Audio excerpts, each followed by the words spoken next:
जैसा अंदेशा था वैसा ही हुआ।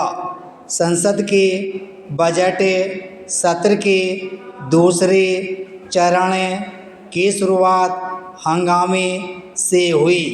जिन मुद्दों पर हंगामा हुआ उनमें नई शिक्षा नीति भी है। इससे अधिक दुर्भाग्यपूर्ण और कुछ नहीं कि नई शिक्षा नीति को दलगत राजनीतिक हितों से जोड़कर देखा जा रहा है और कुछ राज्यों की ओर से केवल इसलिए उसका विरोध किया जा रहा है ताकि लोगों की भावनाओं को भड़काकर राजनीतिक लाभ उठाया जा सके। नई शिक्षा नीति का सबसे अधिक विरोध तमिलनाडु के मुख्यमंत्री M.K. स्टालिन की ओर से किया जा रहा है। इस विरोध के पीछे क्षुद्र राजनीति है। स्टालिन को सबसे अधिक आपत्ति नई शिक्षा नीति के त्रिभाषा फार्मूले पर है। यह फार्मूला नया नहीं है, यह 1968 में ही बन गया था। इसमें यह प्रावधान था कि गैर हिंदी भाषी राज्य अपनी स्थानीय भाषा और अंग्रेजी के साथ तीसरी भाषा के रूप में हिंदी पढ़ाएंगे। यह उल्लेखनीय है कि 2020 की नई शिक्षा नीति में हिंदी की अनिवार्यता खत्म कर दी गई है।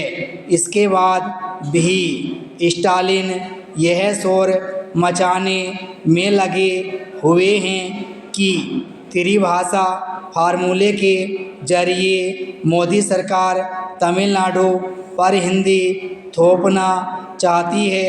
यह निरा झूठ है और इसका उद्देश्य लोगों को बरगलाना है।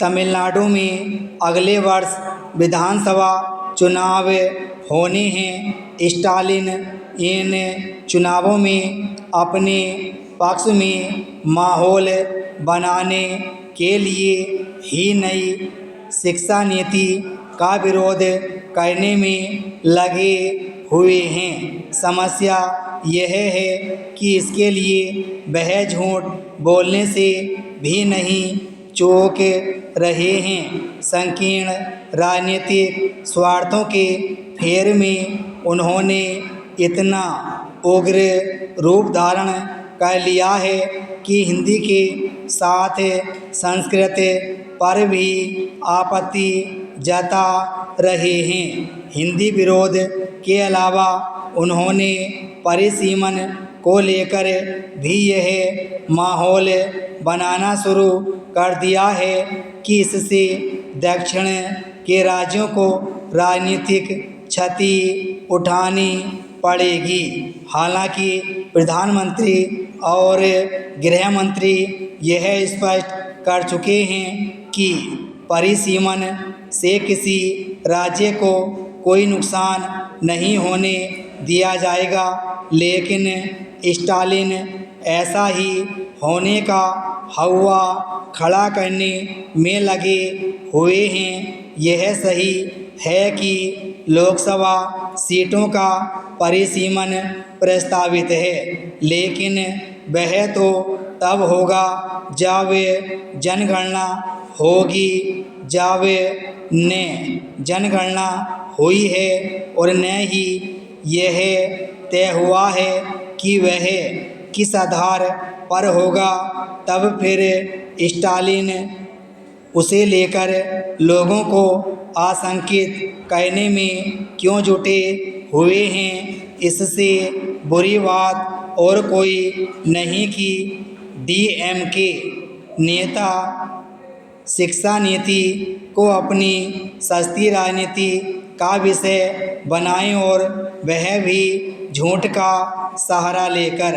उन्हें ऐसा कहने से रोका जाना चाहिए क्योंकि त्रिभाषा फार्मूले में हिंदी का उल्लेख ताकि नहीं है। विराम स्टॉप।